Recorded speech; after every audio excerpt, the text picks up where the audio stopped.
Olá meus amigos, sejam muito bem-vindos a mais um vídeo aqui no canal. Eu sou o professor Gustavo Machado e hoje nós vamos falar sobre comissão parlamentar de inquérito. Mas esse vídeo é especial, hein? Vejam só, quem deixar nos comentários #controle vai participar de um sorteio que eu vou fazer no Instagram daqui a 3 dias para poder obter o meu curso de controle de constitucionalidade. Gente, o curso está muito legal, são videoaulas que pegam desde o início, desde os conceitos mais básicos até a parte mais avançada da matéria, as principais discussões sobre o controle de constitucionalidade. Tem um e-book também específico para poder acompanhar as aulas, está bem legal. Então não perca essa oportunidade, hein? Mas olha só, 3 dias apenas, tem que comentar aqui embaixo, #controle, para poder participar do sorteio. Legal! Gente, comissão parlamentar de inquérito está previsto lá no artigo 58, parágrafo 3º da Constituição. Mas quais são os requisitos para a criação da comissão parlamentar de inquérito? Quais são os requisitos para que uma comissão possa ser criada, uma comissão parlamentar de inquérito? Olha, primeiro tem que observar o quórum. O quórum é de 1/3 dos membros. 1/3 dos membros da Câmara, se a CPI for da Câmara, 1/3 dos membros do Senado, se a CPI for no Senado, e 1/3 dos membros da Câmara e do Senado, se for chamada CPI mista. Então guardem, hein? O quórum é de 1/3, 1/3 da Câmara, 1/3 do Senado, ou 1/3 da Câmara e do Senado, dependendo se a CPI vai ocorrer na Câmara, no Senado, ou se será uma CPI mista. Obviamente, essa comissão, como toda comissão dentro do Congresso Nacional, tem que observar a proporcionalidade da representação partidária. Então, dentro de toda a CPI, você vai ter membros do governo e membros da oposição, de acordo com a proporcionalidade dos partidos ali dentro do Congresso Nacional. Então, 1/3 é o quórum, tá? Mas além de 1/3, gente, toda CPI é criada por prazo certo. CPI é criada por prazo certo. Então, guardem uma coisa. CPI é sempre uma comissão temporária. Dentro do Congresso, nós temos comissões que são permanentes e temos comissões que são temporárias. Toda CPI é uma comissão temporária porque ela tem prazo para acabar. E qual é esse prazo? Esse prazo vai estar previsto no regimento interno da Câmara, do Senado ou do Congresso. Então, o prazo da CPI está previsto no regimento interno. Para a gente aqui não interessa muito esse prazo, tá? Mas, na Câmara, esse prazo é de 120 dias, o prazo máximo de uma CPI. Mas a informação importante aqui do ponto de vista constitucional é o seguinte: o prazo de uma CPI, gente, pode ser prorrogado quantas vezes for necessário, desde que não ultrapasse a legislatura. Não pode ultrapassar a legislatura. Professor, o que é legislatura? Eu esqueci. Legislatura é aquele período de 4 anos que corresponde ao mandato do deputado federal. Então, toda CPI tem que começar e terminar dentro da mesma legislatura. Esse prazo inicialmente fixado, 30, 60, 90, 120 dias, ele pode ser prorrogado várias vezes, não tem problema, mas desde que não ultrapasse a legislatura. Então, uma CPI criada no primeiro mês do primeiro ano do mandato, essa CPI pode durar aí 4 anos. Mas uma CPI criada no último mês do mandato, ela só vai poder durar 1 mês, porque nunca pode ultrapassar a legislatura. Então, CPI é criada por prazo certo, toda comissão parlamentar de inquérito é temporária.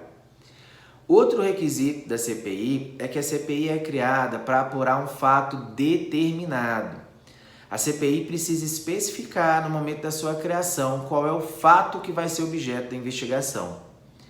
Olha, fatos genéricos, por exemplo, vamos criar uma CPI para investigar a corrupção no Brasil.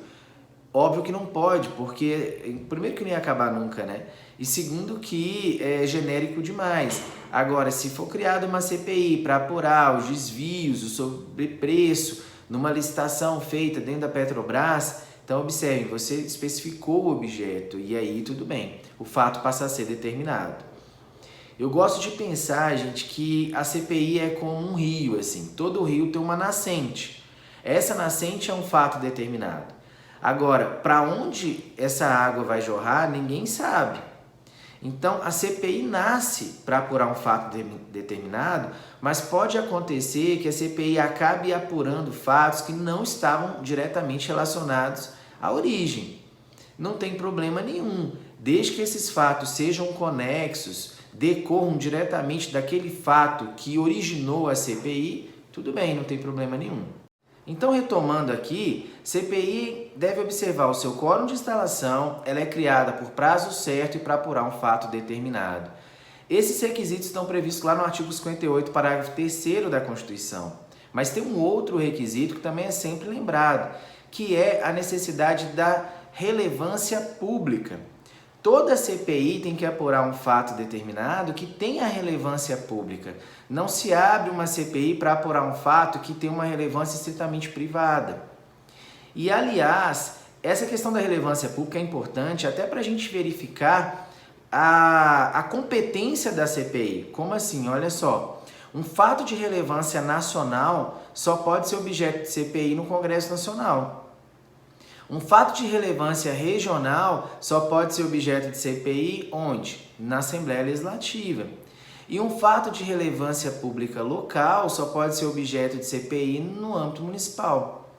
Então, o município, a Câmara de Vereadores, não vai abrir uma CPI para apurar uma fraude ocorrida nos contratos da Petrobras. Como o Congresso Nacional também não vai criar uma CPI para apurar o desvio de dinheiro público no recapeamento da rua do bairro tal, do município tal. Por quê? Porque a relevância nacional, regional ou local vai dizer qual é a competência, qual é o órgão legislativo competente para poder abrir a comissão parlamentar de inquérito. Então, esses são os requisitos de criação da CPI, esses são os requisitos da criação de uma comissão parlamentar de inquérito. Mas, sem dúvida, toda vez que a gente estuda a CPI, um dos temas mais importantes diz respeito aos poderes que uma CPI tem. O que a CPI pode fazer e o que a CPI não pode fazer. O artigo 58, parágrafo 3º da Constituição, diz que a comissão parlamentar de inquérito tem poderes de investigação próprios de autoridades judiciárias. Mas a jurisprudência é firme no sentido de que tem que ser observada a chamada reserva de jurisdição. O que é essa reserva de jurisdição? Aquilo que apenas um juiz pode determinar, a CPI não pode fazer por poderes próprios. Então, o que significa isso? Poderes de investigação próprios de autoridades judiciárias, mas respeito à reserva de jurisdição. Falando só isso aqui, obviamente fica tudo muito vago. Então é preciso se debruçar sobre a jurisprudência do Supremo para a gente entender quais são os poderes que uma CPI tem e quais são os poderes que uma CPI não tem. Quem estiver anotando aí, tiver aí com uma folha de papel, você pode até fazer uma coluna, né, 2 colunas aí, e separar poderes que uma CPI tem, aí coloco mais embaixo, e poderes que CPI não tem, aí coloco menos, tá? E vamos trabalhar essas 2 colunas. Lembrando que, quando eu digo que a CPI tem o poder, eu estou dizendo que ela tem por ela mesma, que ela mesma pode determinar que aquele ato seja praticado. Quando eu digo que uma CPI não tem o poder, eu estou querendo dizer que ela não pode por ato próprio, por poder próprio. Mas se ela pedir uma ordem judicial, tudo bem, que aí é o juiz ali que está investido na jurisdição que está determinando. Então, o que a CPI pode fazer, ela faz por ela mesma. O que ela não pode fazer, ela pode até fazer, mas depende de ordem judicial. Então vamos lá. Do lado do mais, então, aquilo que a CPI pode fazer, talvez o seu poder mais importante seja o poder de quebra de sigilo.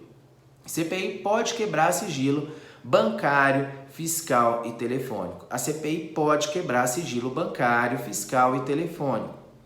E já coloca do lado de lá para mim o que a CPI não pode fazer. CPI não pode quebrar sigilo de comunicação telefônica. E aí a gente tem que ficar muito esperto e entender bem isso aqui. Quando as provas e a jurisprudência do Supremo fala que a CPI pode quebrar sigilo bancário, fiscal e telefônico, está falando, na verdade, aqui na quebra de sigilo de dados telefônicos. Dados é aquilo que a própria operadora de celular ou de telefonia pode fornecer para aquela investigação. Por exemplo, naquele dia, naquele horário, para quem a pessoa ligou, quanto tempo durou essa ligação, qual é a frequência que liga para determinado número. Isso tudo são dados telefônicos e a CPI pode obter isso por poder próprio. Não depende de ordem judicial para isso. Agora, a comunicação telefônica é o grampo, é o teor da conversa. A quebra de sigilo de comunicação telefônica depende de ordem judicial, nos termos da lei, no âmbito de um inquérito policial ou de uma investigação criminal. Então, a quebra de sigilo de dados telefônicos a CPI pode fazer. Quebra de sigilo de comunicação telefônica, aí depende de ordem judicial, a CPI não pode fazer por ela mesma. Quando a gente pensa em quebra de sigilo bancário, fiscal e telefônico, tem duas questões que caem bastante em prova. A primeira questão é a seguinte, olha, quem pode determinar a quebra desse sigilo é a comissão. Não é o presidente da CPI, não é o relator da CPI, é a comissão parlamentar de inquérito. Então, necessariamente tem que haver pedido e votação no âmbito da comissão para que haja a quebra do sigilo bancário, fiscal e telefônico. Então é preciso que haja uma votação, a comissão, os membros da comissão precisam votar se aquele sigilo deve ou não ser quebrado. Não pode ser uma decisão apenas do presidente da CPI ou do relator da CPI. Outra questão que cai de forma muito frequente aqui é a seguinte: essa quebra de sigilo bancário, fiscal e telefônico, ela precisa ser fundamentada em indícios de autoria e materialidade. A CPI não pode determinar a quebra simplesmente porque quer quebrar, para ver se tem alguma coisa. Não, tem que ser fundamentado, tem que haver a fundamentação em indícios de autoria e materialidade. Sem isso, não pode haver a quebra do sigilo bancário, fiscal e telefônico. Sem isso, a gente estaria criando aqui uma prova ilícita. Então guardem essas duas observações porque elas caem com bastante frequência em prova.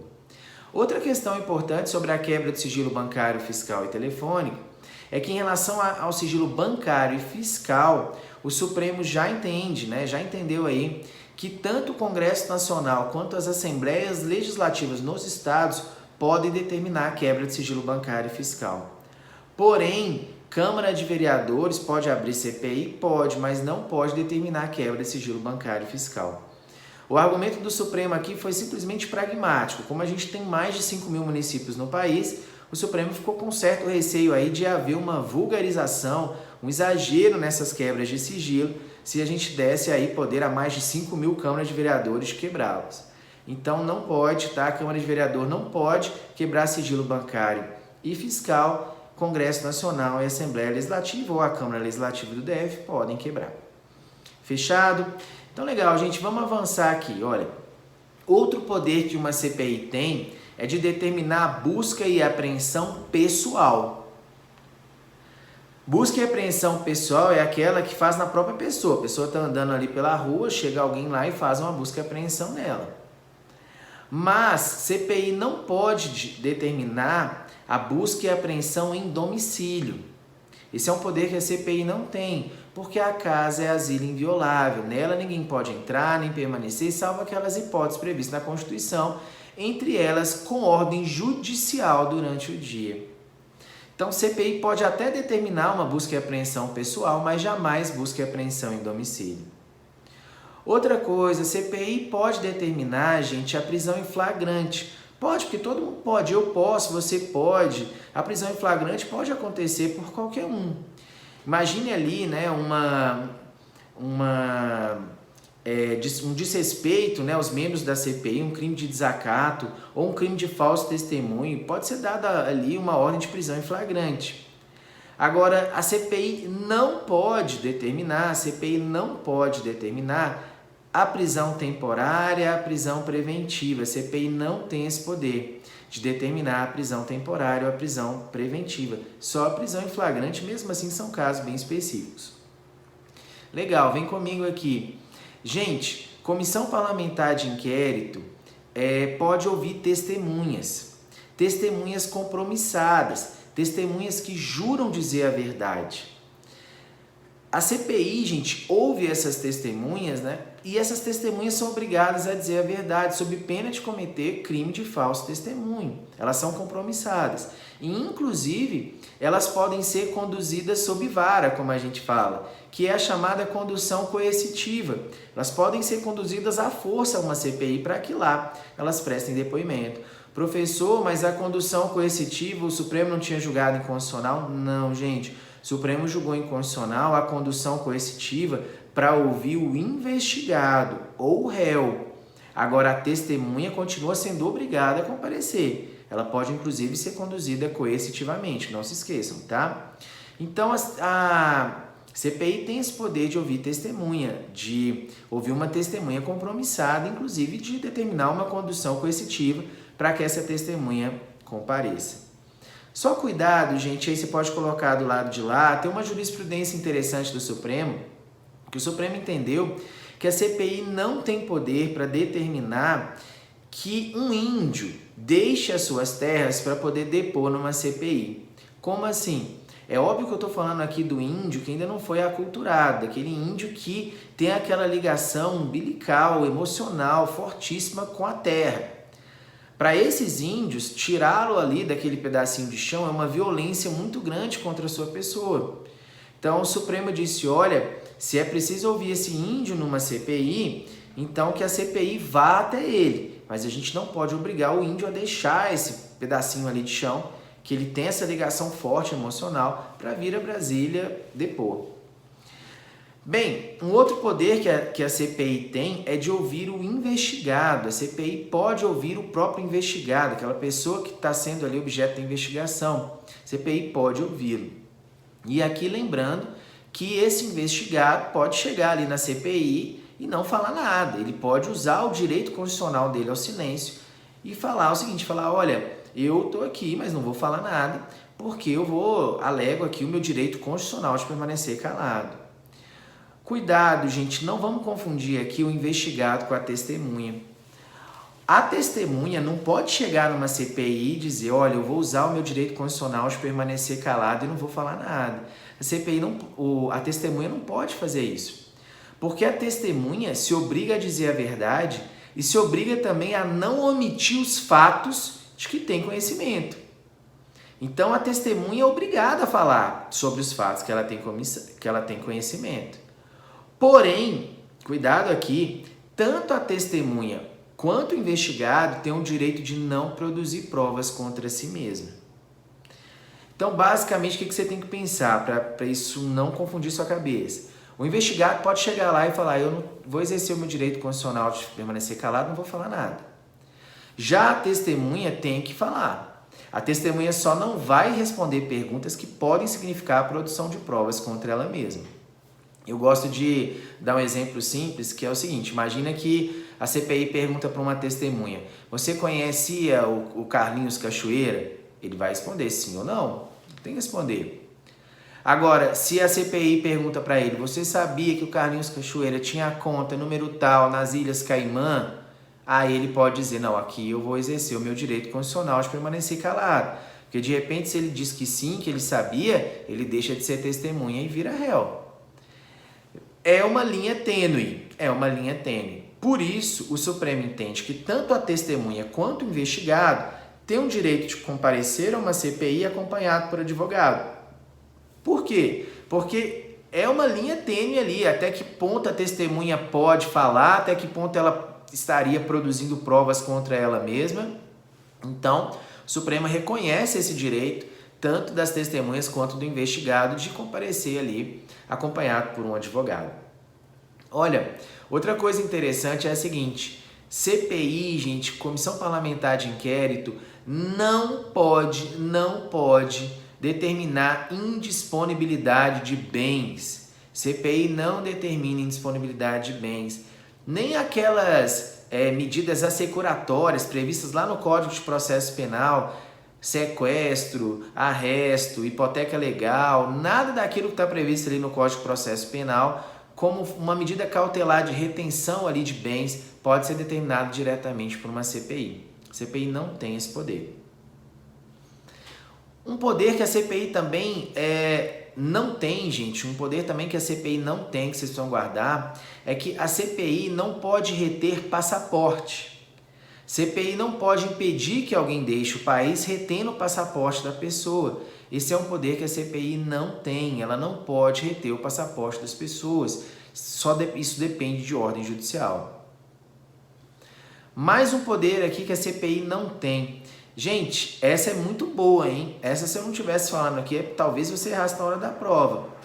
O Supremo entendeu que a CPI não pode ter acesso a autos judiciais que correm em segredo de justiça. Ou o próprio juiz defere o pedido de acesso àquelas informações que constam nos autos sigilosos à CPI, ou a CPI não poderá ter acesso. Prevalecerá aqui o sigilo judicial, o sigilo decretado pelo próprio juiz no processo. Então, CPI não terá acesso a autos judiciais que correm em segredo de justiça, a não ser que o juiz defira o pedido de acesso àquele processo, à CPI, ok? Um julgamento que com certeza vai estar em muitas provas aí diz respeito à delação premiada.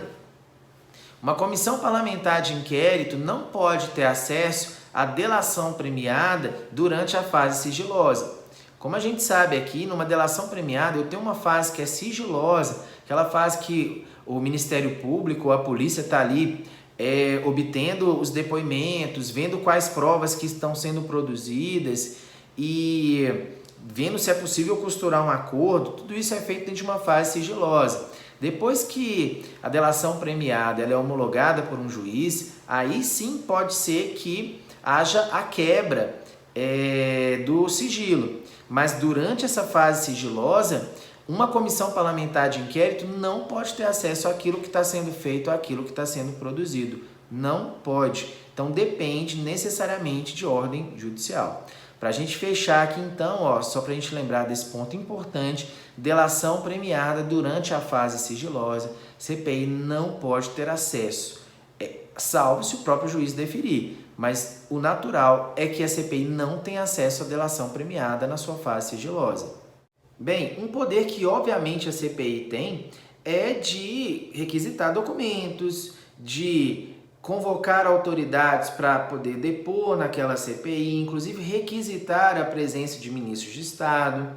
A CPI pode também determinar a realização de uma perícia, de uma acariação entre testemunhas.